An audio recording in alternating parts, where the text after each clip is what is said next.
Hello friends, welcome. Subscribe our channel and press bell icon to get the notification of new video. Thank you. Find IELTS practice material on our website and download Android app. It's totally free. All the best for this day.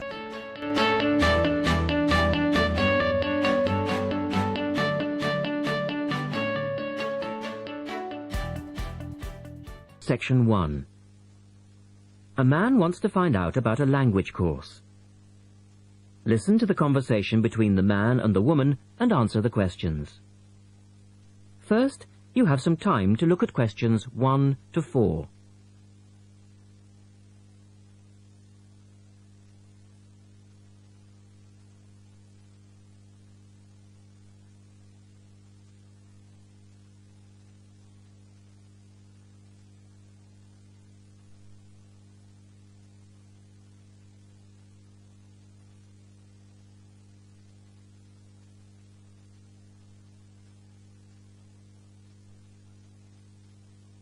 You will see that there is an example which has been done for you. On this occasion only, the conversation relating to this will be played twice.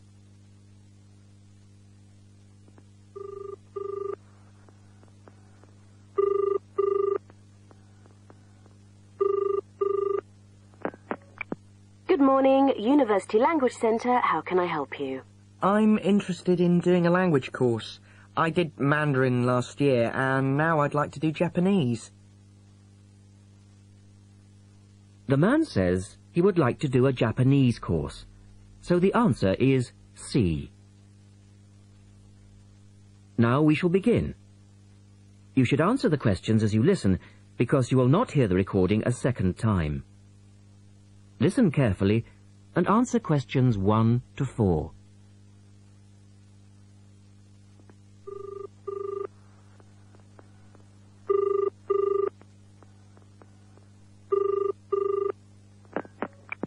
Good morning, University Language Centre. How can I help you?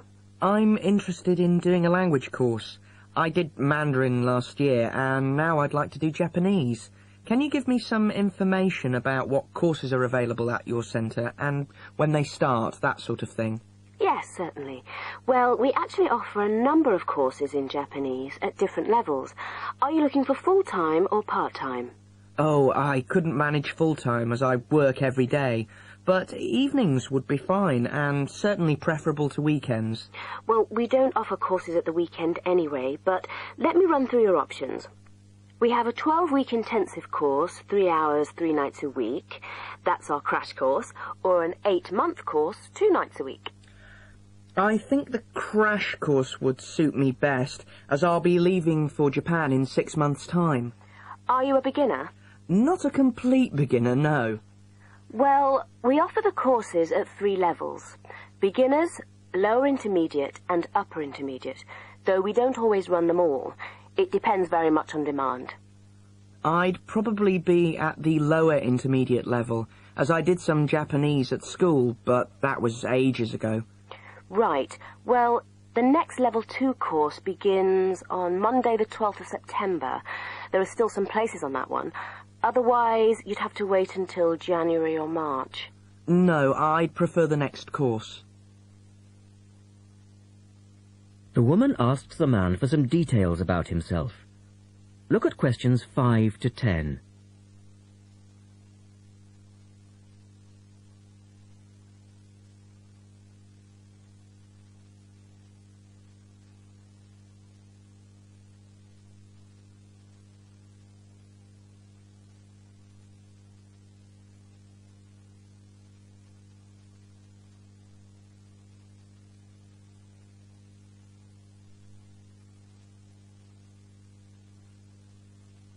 Now listen to their conversation and complete the form. Right. Can I get some details from you then, so I can send you some information? Sure. What's your name? A family name first. Haggerty. Richard. H-A-G-A-R-T-Y? No, H-A-G-E-R-T-Y. Oh, okay. And your address, Richard? Well, perhaps you could email it to me. Right. What's your email address? It's Ricky45, that's one word, RICKY45, at hotmail.com. And I just need some other information for our statistics. This helps us offer the best possible courses and draw up a profile of our students. Fine. What's your date of birth? I was born on the 29th of February, 1980. 1980? So you're a leap year baby. That's unusual. Yes, it is. And just one or two other questions for our market research, if you don't mind. No, that's fine. What are your main reasons for studying Japanese? Business, travel, or general interest? My company's sending me to Japan for 2 years. All right, I'll put down business. And do you have any specific needs? Will there be an emphasis on written language? For instance, will you need to know how to write business letters, that sort of thing? No, but I will need to be able to communicate with people on a day-to-day basis. Okay, so I'll put down conversation. Yes, because I already know something about the writing system at an elementary level, and I don't anticipate having to read too much. You said you'd studied some Japanese. Where did you study? 3 years at school, then I gave it up, so I've forgotten a fair bit. You know how it is with languages if you don't have the chance to use them. Yes, but I'm sure it will all come back to you once you get going again. Now, once we receive your enrollment form, we'll contact you. That is the end of section 1. You now have half a minute to check your answers.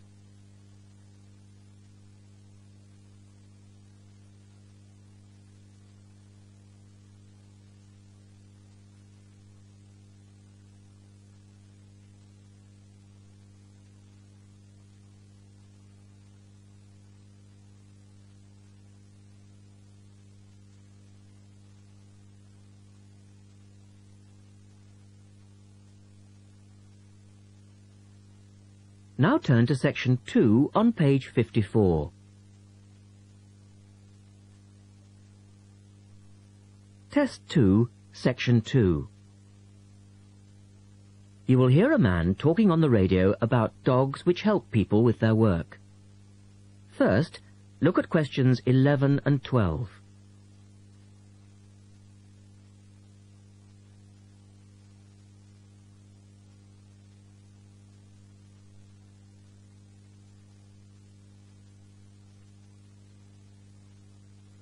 As you listen to the first part of the talk, answer questions 11 and 12.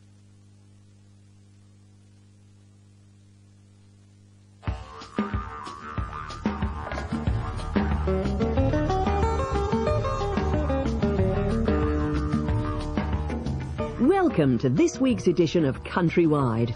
And today, we're taking a look at a number of different breeds of working dogs. And here to report on the dogs with jobs is Kevin Thornhill. Thanks, Joanne. Well, yes, dogs with jobs is the subject of today's program. Dogs have earned themselves a reputation over the centuries for being extremely loyal. And here's a little story which illustrates just how loyal they are. Just outside the country town of Gundagai in Australia is a statue built to commemorate a dog which sat waiting for his owner to return to the spot where he'd left him. Well, the story, which was immortalised in a song, has it that the poor dog died waiting for his master, 5 miles from Gundagai, which is where they built the statue. Now that's what I call loyalty. Now look at questions 13 to 20.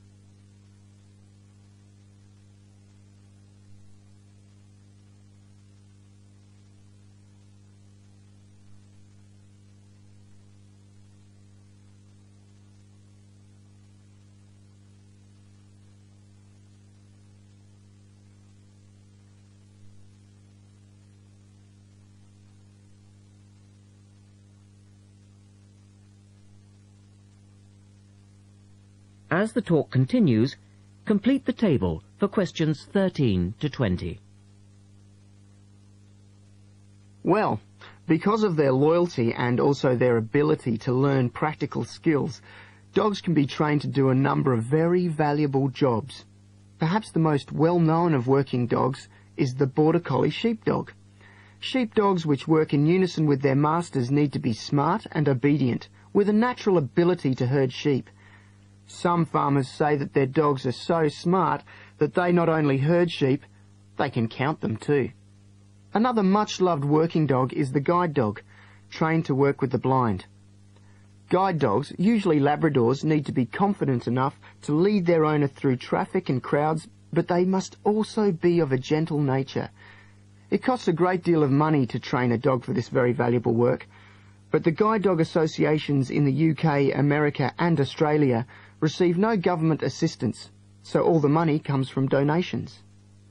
Another common breed of work dog is the German Shepherd.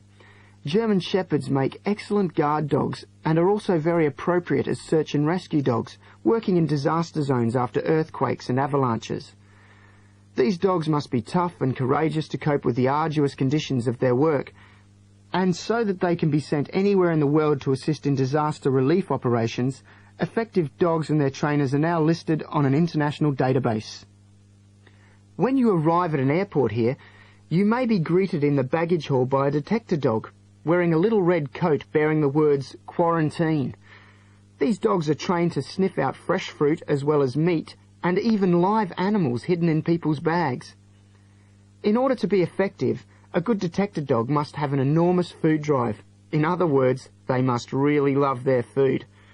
At Sydney Airport, where there are 10 detector dogs working full-time, they stop about 80 people a month trying to bring illegal goods into the country. And according to their trainers, they very rarely get it wrong. Another famous working dog is the husky. Huskies, which originally came from Siberia, have been used for decades as a means of transport on snow, particularly in Antarctica where they have played an important role. Huskies are well adapted to harsh conditions and they enjoy working in a team. But the huskies have all left Antarctica now because the international treaty prohibits their use in the territory as they are not native animals. Many people were sad to see the dogs leave Antarctica, as they had been vital to the early expeditions and earned their place in history along with the explorers. That is the end of section 2. You now have half a minute to check your answers.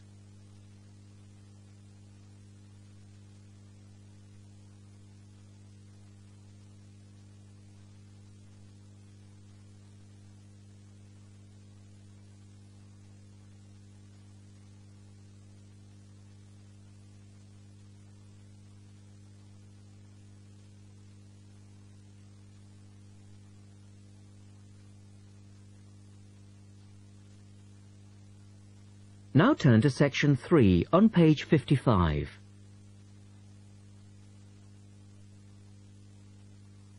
Test 2, section 3.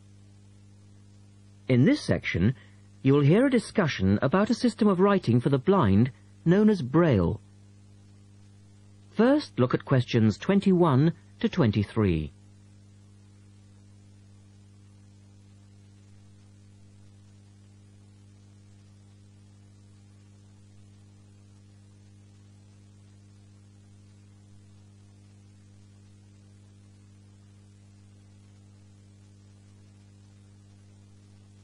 Now listen to the first part of the discussion and complete the notes for questions 21 to 23.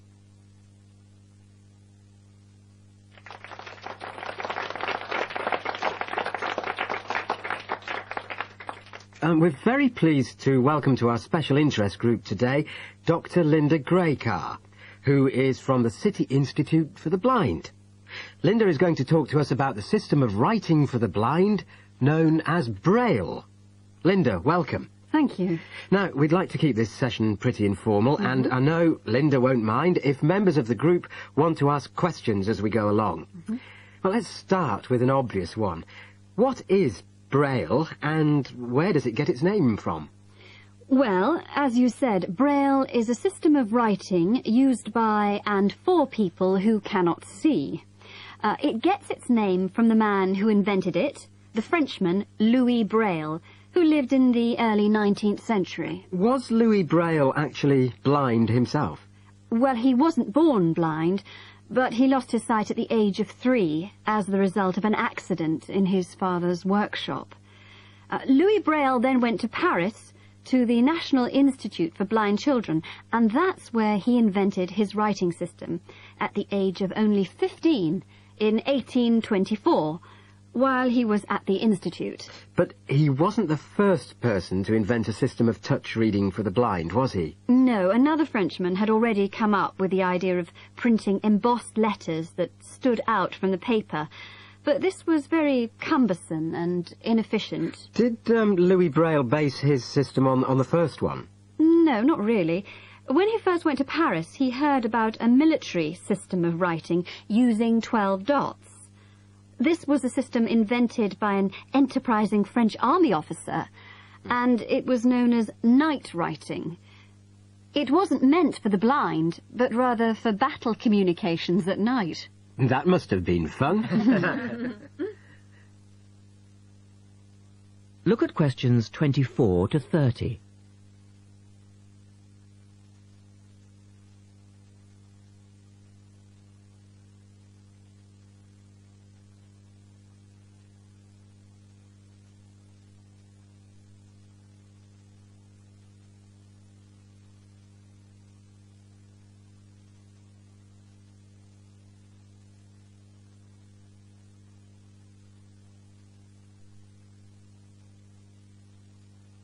Listen carefully and answer questions 24 to 30.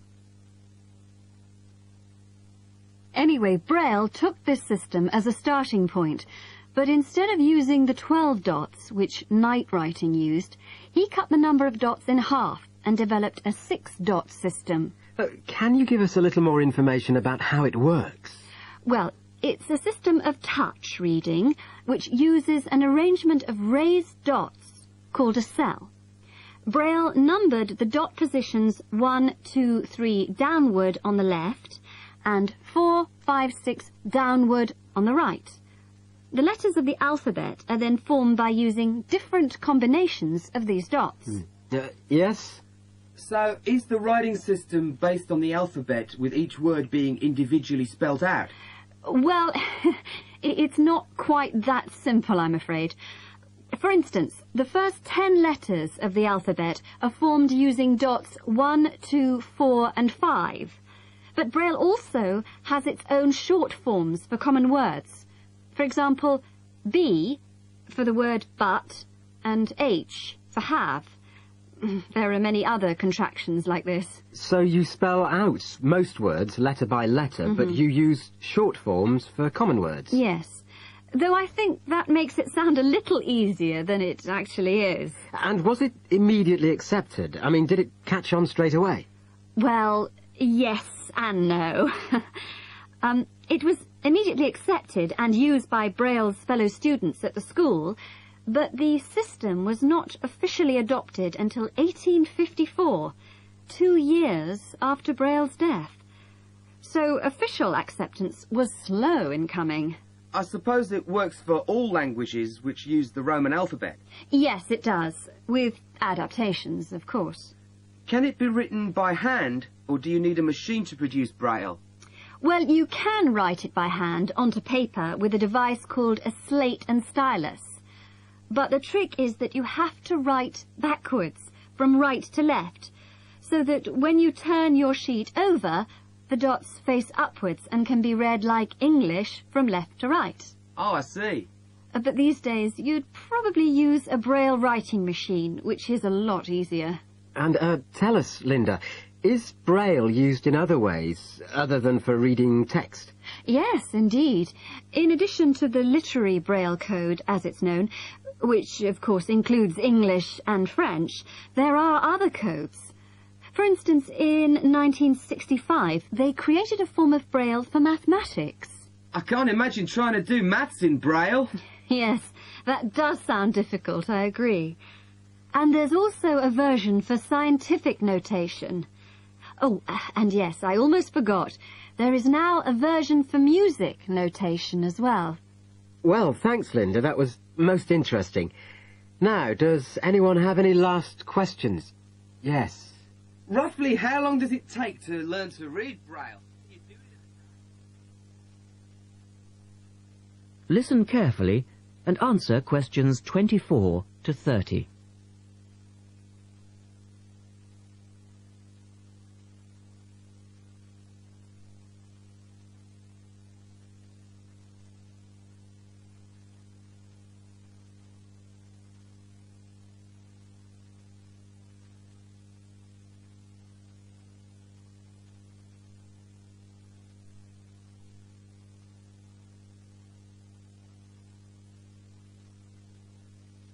Now turn to section 4 on page 56.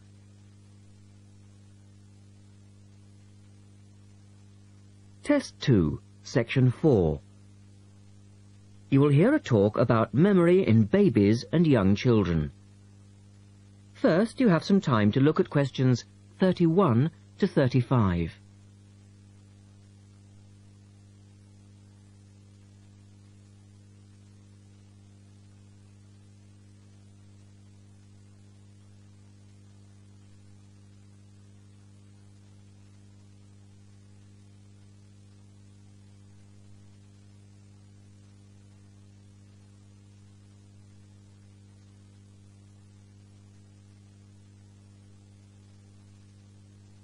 Now listen carefully and answer questions 31 to 35. We're going to look today at some experiments that have been done on memory in babies and young children. Our memories, it's true to say, work very differently, depending upon whether we are very old, very young, or somewhere in the middle. But when exactly do we start to remember things? And how much can we recall? One of the first questions that we might ask is, do babies have any kind of episodic memory? Can they remember particular events? Obviously, we can't ask them, so how do we find out? Well, one experiment that's been used has produced some interesting results. It's quite simple and involves a baby in its cot, a colourful mobile, and a piece of string. It works like this. If you suspend the mobile above the cot and connect the baby's foot to it with the string, the mobile will move every time the baby kicks. Now you can allow time for the baby to learn what happens and enjoy the activity. Then you remove the mobile for a time and reintroduce it sometime from 1 to 14 days later. If you look at this table of results, at the top 2 rows, you can see that what is observed shows that 2-month-old babies can remember the trick for up to 2 days, and 3-month-old babies for up to a fortnight. And although babies trained on one mobile will respond only if you use the familiar mobile, if you train them on a variety of colours and designs, they will happily respond to each one in turn. Now, looking at the 3rd row on the table, you will see that when they learn to speak, babies as young as 21 months demonstrate an ability to remember events which happened several weeks earlier. And by the time they are 2, some children's memories will stretch back over 6 months, though their recall will be random, with little distinction between key events and trivial ones. And very few of these memories, if any, will survive into later life. So, we can conclude from this that even very tiny babies are capable of grasping and remembering a concept. Look at questions 36 to 40.